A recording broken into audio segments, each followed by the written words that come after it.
Hey guys, alright, I'm back on the build again, and sorry it's been a little while. I just had to take a little bit of a break. Anyway, what I got here is, again, still the front clip. What I'm going to talk about today is when you get your kit, you're going to notice after you put the grub screw in for the droop screw adjuster, I should say, the hinge pins are going to be tight going through the control arm. So a lot of people are saying to ream them. I don't particularly like to ream them. I have in the past, and the only reason why I don't is because you have the tendency of going a little bit too big, and I don't like a sloppy hinge pin. I like just enough clearance in there for it to move smoothly. So what I do is I use a file.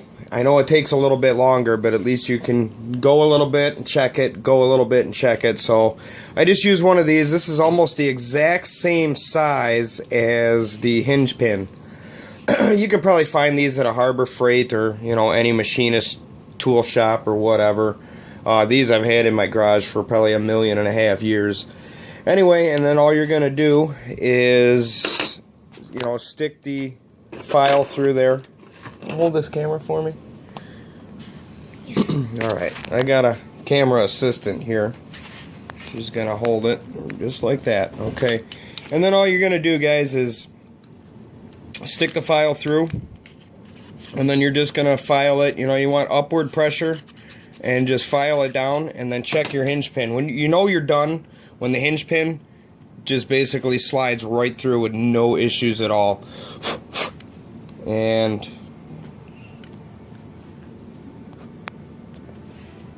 that's it. Just like that. That's what you want. No movement, and it's going to spin freely.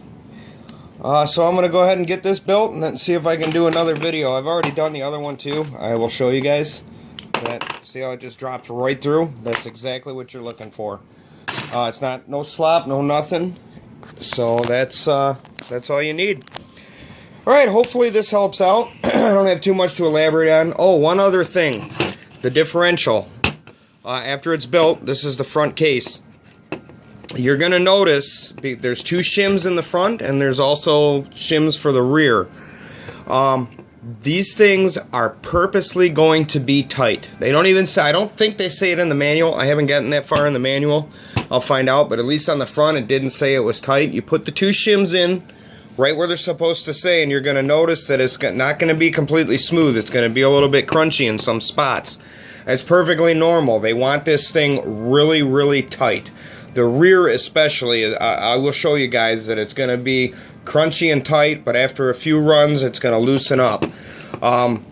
They went with the bigger ring and pinion, so you get more tooth engagement, and they just want it nice and tight because in the past they've had problems with the ring and pinions, especially the pinion gear breaking teeth because it was too small. The gear ratio is a lot lower in a truggy, just to get the heavier, the wheels and tires and everything is bigger on it, so it's just to give it a little more bottom end. Just keep the gear ratio a little lower. So anyway, if it's a little bit tight and crunchy, you're not going to get this thing buttery smooth, and if you do get it buttery smooth, chances are it's going to be wrong and you're going to wear out your ring and pinion. You just want the mesh as tight as possible, and then you're going to be okay. You don't want it too crazy tight, but you just want it right at that happy medium. You're going to hear it. This one right here, you can see it's a little bit crunchy in that spot. That'll wear right in. The rear is going to be even crunchier, which is going to be fine. I'll show you guys when I get to that point. Don't worry. Hope this video helps out with the arms. Make sure you do this, because even if they're a little bit smooth and not as hard to go through, they will bind later. So that's something very important that you want to do. You want to make sure your arms flop real nice and easy. So I recommend that you either A, ream them, or B, file them until it's nice and smooth. You won't have any problems, but that's very important. A smooth suspension is key to a consistent car. So you can probably find that on Adam Drake's channel if you want to look that up. I think he's got something about this. I know he's got something about the differentials, but I'm going to go through and show you exactly how I do it. Just like I did on the buggy. So Yeah, try to check out his channel and see. I'm not sure if there is something about the arms now that I think about it, but all I know is it's very important that you make sure that these things move nice and freely. There's no problem with the spindles; those they got pretty much dialed right in. But you know, like I said, the hinge pins are where the problem is. Not a big issue. It didn't take me too long to file it, so shouldn't have any issues. Thanks again for watching, guys. I hope this helps out, and we'll talk to you guys soon.